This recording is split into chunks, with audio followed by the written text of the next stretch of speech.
I was 28 years old when I realized that being the good daughter had never meant being the loved daughter. The first warning should have been the silence.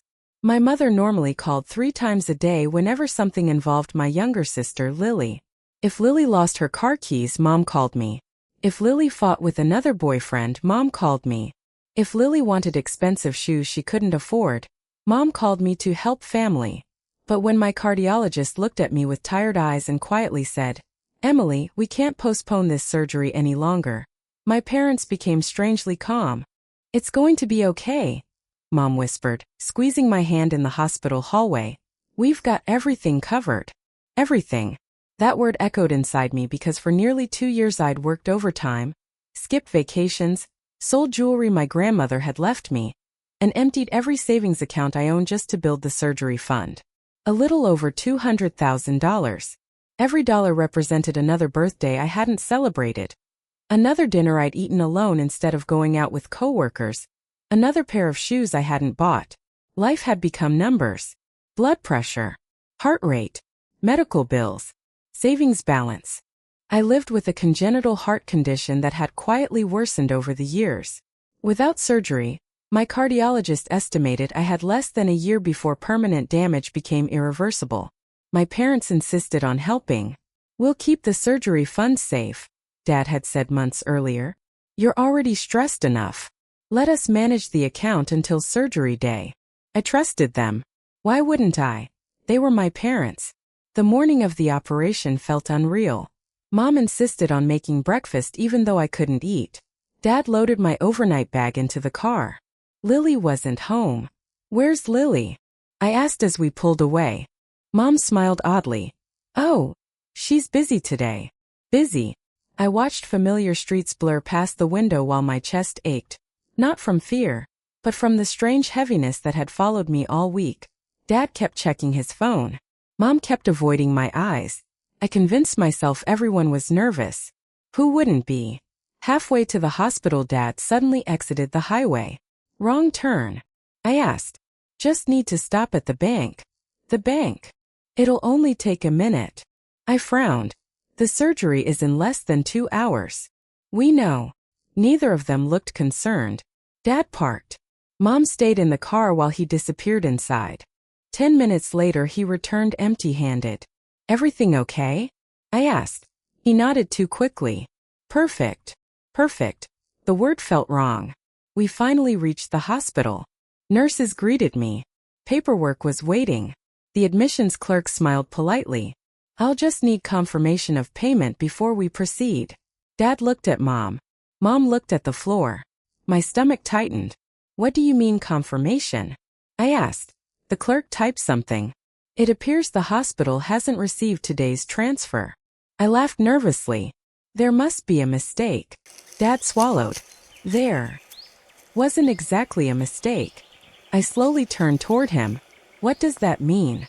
Mom began crying before anyone said another word. Not soft tears. The loud, dramatic crying she'd always used whenever she wanted sympathy. Dad rubbed the back of his neck. "Emily." "No. I can explain." "No." He inhaled deeply. "We had to use the money." Every sound inside the hospital disappeared. The nurses. The phones. The conversations. Everything became distant. "What money?" "The surgery fund." I stared at him. My brain refused to process the sentence. "What did you just say?" Mom reached for my hand. "I know this looks terrible." I pulled away. "Answer me." Dad finally forced himself to meet my eyes. "Lily needed it." I actually smiled. Not because it was funny, because it was impossible. My surgery fund? Lily had an opportunity. What opportunity? Mom wiped her tears. Her fiancé wanted to buy a restaurant, but they were short on the investment. I blinked. Once. Twice. Then I laughed. The kind of laugh people make right before they shatter. "You spent my heart surgery money." Dad interrupted. "It's not gone forever." "Oh. They promised they'll pay us back." "They?" "Lily and Brandon." "When?" "They're working on it." "When?" Dad couldn't answer. I looked at my mother. "You agreed to this?" She whispered. "She's your sister." I felt something inside me quietly break. So, because she's my sister. Mom nodded desperately. You thought I could wait. The doctor said there was still some time. No. No. I reached into my purse and pulled out the folder I'd carried to every appointment. I opened the first page.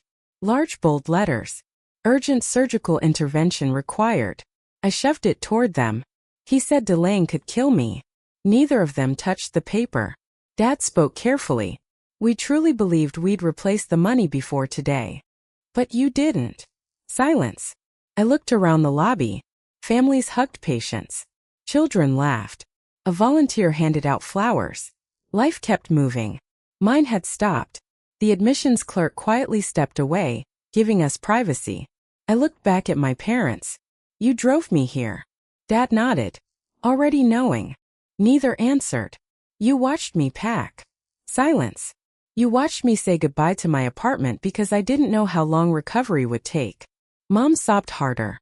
You listened when I told you I was scared. Dad closed his eyes.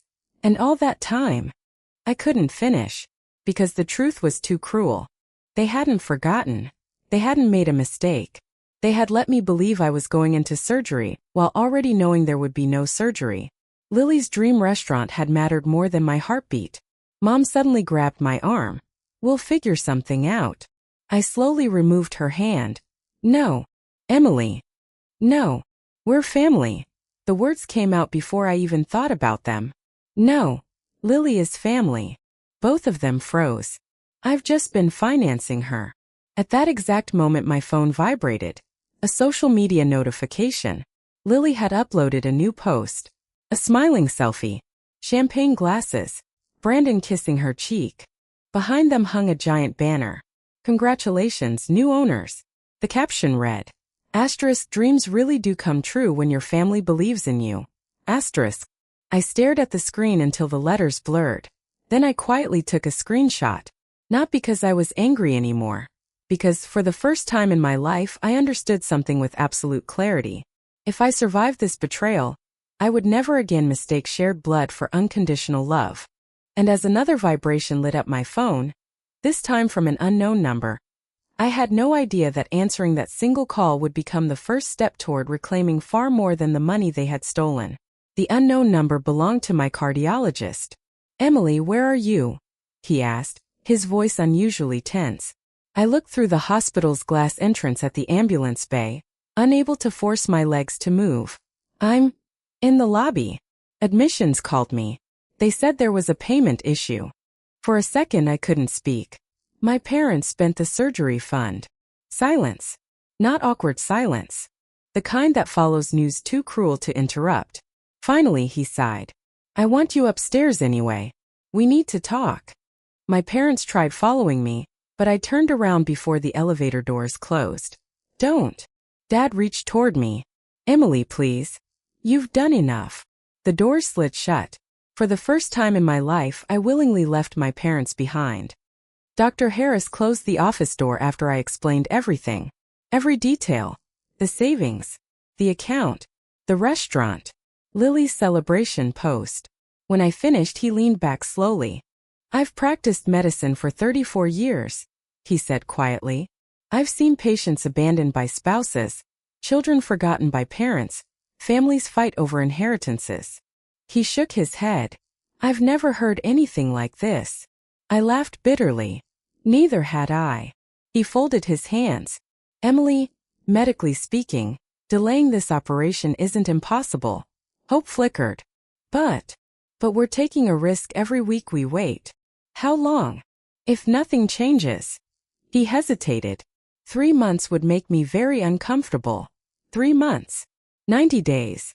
After spending years preparing, I suddenly had 90 days to find more than $200,000. I almost laughed again. Instead I cried. Not loudly. Not dramatically. Just quietly. The kind of tears that fall when exhaustion finally defeats pride. Dr. Harris handed me tissues. We'll postpone. I'll personally make sure you stay on priority scheduling. I'm sorry. You have nothing to apologize for. I should have kept control of the account. You trusted your parents. His words hurt more than anything else, because trusting them hadn't been stupidity, it had been love. Outside the hospital, my parents were waiting beside Dad's SUV. Mom rushed toward me.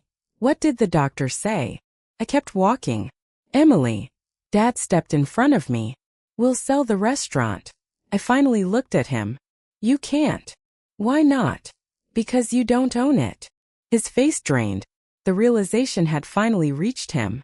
The money was gone. Transferred. Spent. Invested. Legally tangled. You trusted Lily? I asked. Dad looked embarrassed. Yes. Without paperwork. He said nothing. No contract. Silence. No repayment schedule. Mom whispered. She's family. There it is again. I smiled sadly.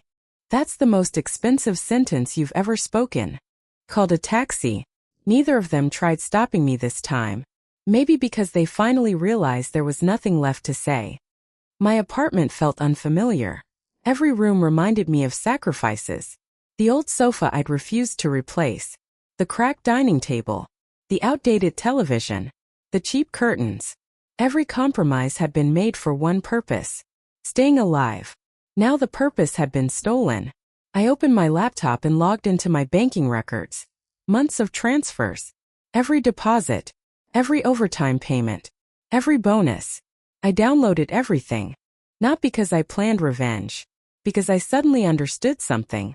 Facts survive where emotions don't. Then I opened social media again. Lily had posted another picture. She stood in front of the restaurant wearing designer clothes she'd never been able to afford. Brandon held giant gold scissors for the ribbon-cutting ceremony. Comments flooded beneath the post. So proud of you.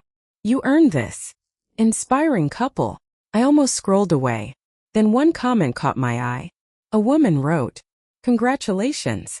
Your parents must be so proud after helping finance everything." Lily replied with a heart emoji.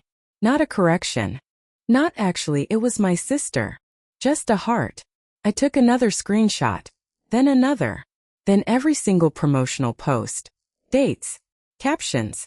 Comments. Everything. 3 days later my phone rang. Dad. I ignored it. Then Mom. Ignored. Then Lily.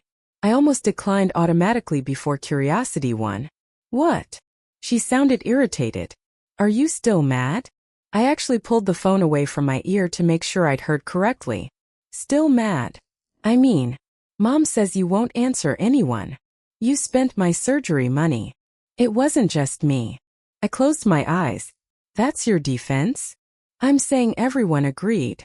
Except the person who earned it. She sighed dramatically. Emily, you always make everything about yourself.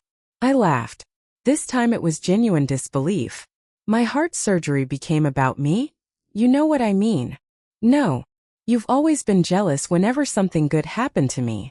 I looked around my tiny apartment. Furniture from thrift stores. Second-hand dishes. Discount groceries. I've sacrificed for you since you were 16. No one asked you to. That sentence settled inside me like ice. No one asked you to. Not the college tuition I'd helped pay. Not the rent I'd quietly covered after her breakups. Not the car repairs. Not the vacations. Not the emergency loans that somehow were never repaid. I had volunteered every time, believing generosity created love. Instead, it had created entitlement. I need you to stop telling people we stole from you, Lily continued. I haven't told anyone. Good. I've only saved screenshots. Silence. What screenshots? Everything. She hesitated. What does that mean? It means memories fade. Click. I hung up. The next afternoon someone knocked on my apartment door. I opened it cautiously. Standing there was an older woman with elegant gray hair and kind eyes. I hope I'm not disturbing you, she said. I'm Margaret Collins. The name meant nothing. She noticed my confusion. I own the building next to the restaurant your sister bought. That got my attention. I've seen you before, she continued. Years ago. You used to help your grandmother at the community garden. I smiled faintly. My grandmother talked to everyone. Margaret smiled. She certainly did. She handed me an envelope. I wasn't sure whether to come. What's this? I think your grandmother would have wanted you to have it. Inside were several printed photographs. One showed my parents shaking hands with Brandon outside the restaurant nearly 4 months earlier. Another showed contractors already renovating the building. The timestamps were impossible to ignore. For months. Long before they claimed they expected to replace my money. Margaret spoke softly. I overheard them celebrating the purchase one afternoon. My heartbeat quickened. What did they say? She looked uncomfortable. I almost didn't tell you. Please. I heard your father say. She paused. Emily worries too much. She won't refuse if we tell her it's temporary. My chest tightened. And your mother laughed. Margaret swallowed. Then she said something I'll never forget. I braced myself. If the surgery has to wait a little longer, she'll understand eventually. Lily only gets this opportunity once. I stared at the photographs in my trembling hands. This hadn't been desperation. It hadn't been panic. It hadn't even been a reckless decision. It had been planned. Carefully. Months in advance. My surgery had never been delayed because they hoped to repay me. It had been sacrificed before they ever drove me to the hospital. Margaret gently touched my arm. I don't know what you intend to do. I looked down at the dated photographs, the screenshots on my laptop still open across the room, and the neatly organized bank records waiting in a folder. For the first time since that day in the hospital lobby, I wasn't thinking about revenge. I was thinking about proof. And proof, unlike anger, had a remarkable way of changing everything. I spent the next week doing something my family had never expected me to do. I stopped arguing. No pleading. No angry messages. No emotional phone calls. I simply became quiet. People often mistake silence for surrender. In reality, silence gives you time to build something stronger than outrage. It gives you evidence. Margaret introduced me to an attorney named Rebecca Lawson, a woman whose calm voice somehow made impossible situations feel manageable.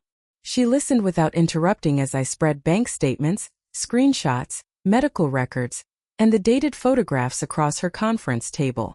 When I finished, she looked at me for a long moment. Did you authorize your parents to spend the money? No. Did you gift the money to your sister? Never. Do you have messages showing the account was specifically for surgery? I slid my phone across the table. Months of texts. Mom. Asterisk, don't worry, sweetheart. Your surgery fund is safe with us. Asterisk. Dad. We'll transfer everything directly to the hospital when the date comes. Rebecca nodded slowly. This is much stronger than you realize. My heartbeat quickened. I don't want revenge. She smiled gently. I believe you. My voice cracked. I wanted my parents to choose me once. Her expression softened. They already made their choice. The words hurt because they were true. She organized the papers into neat folders. We're going to give them one opportunity. To apologize? To make this right. And if they don't? She closed the final folder. Then we'll let the truth speak. A formal demand letter arrived at my parents' house 2 days later. Rebecca didn't threaten them. She simply listed the facts. The money belonged to me. It had been designated for life-saving medical treatment. It had been transferred without my authorization.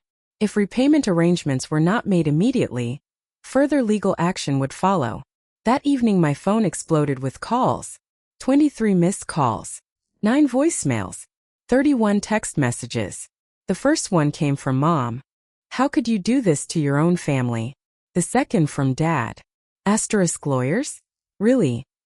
Asterisk. The third from Lily. You've completely ruined everything. I didn't answer any of them. Instead, I watched. Within 48 hours, the family narrative began changing. My Aunt Karen called. Emily. Your mother says there's been a misunderstanding. There hasn't. She said the money was a family investment. It was my surgery fund. Silence. What? My heart surgery was postponed because there wasn't enough money left. Karen inhaled sharply. No. Ask her. She did. Apparently my mother couldn't answer. Because the next person to call me wasn't Karen. It was my cousin Daniel. Then Uncle Robert. Then Grandma's closest friend. One by one they asked the same question. Is it true? I answered everyone exactly the same way. I have documents. No drama. No insults. Just facts. Truth has a peculiar way of traveling faster than gossip. A week later, the restaurant held its grand opening. Local newspapers arrived.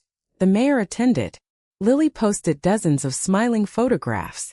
One picture caught my attention. She stood beneath a banner that read, "A family dream come true." I almost laughed. Instead, I forwarded the image to Rebecca.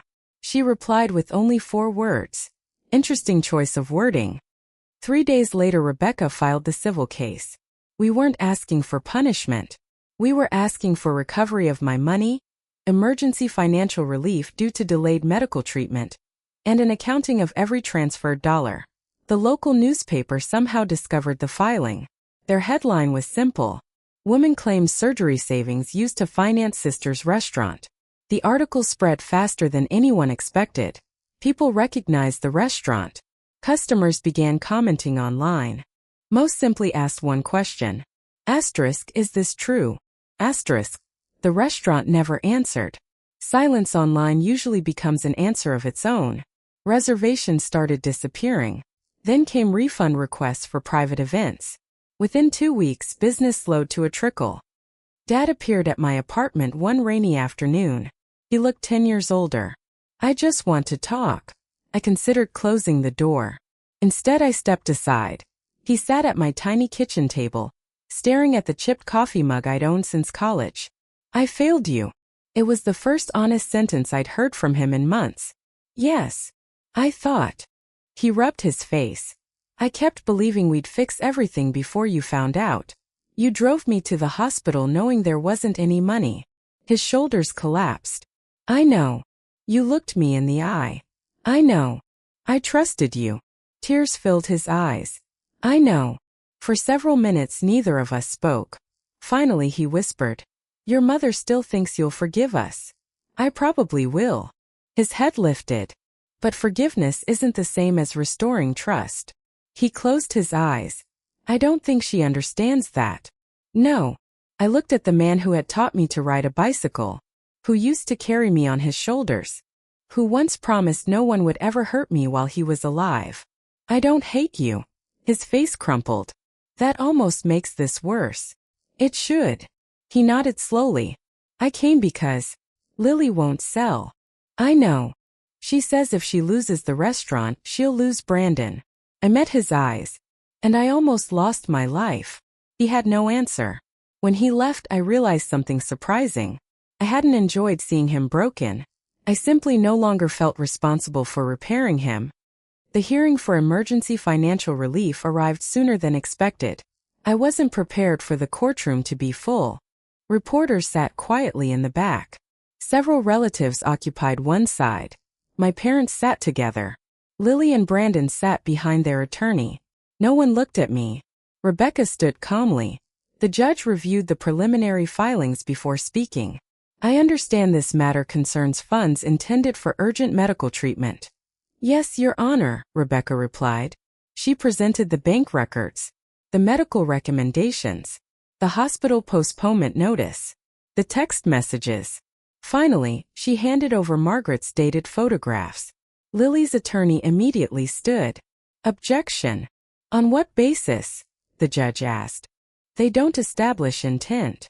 Rebecca smiled slightly. "They establish timeline." The courtroom became very quiet. The judge studied the photographs. "These renovations began months before the scheduled surgery." "Correct." "The investment had already been made." "Correct." He looked toward my parents. "Is that accurate?" Dad slowly lowered his head. "Yes." Mom grabbed his arm. "Don't answer that." But it was too late. The judge's expression changed.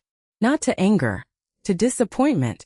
He turned another page, then looked directly at me. "Miss Carter, is there anything you'd like to say?" I stood. Every eye in the courtroom followed me. I could have spoken about betrayal, about favoritism, about years of sacrificing for a sister who never appreciated it. Instead, I said the only thing that truly mattered. I didn't come here because they loved my sister more. The room remained silent. I came because they believed my life was worth less than her dream. No one moved. I hope they never know what that feels like. Across the room my mother began crying. For once, no one rushed to comfort her.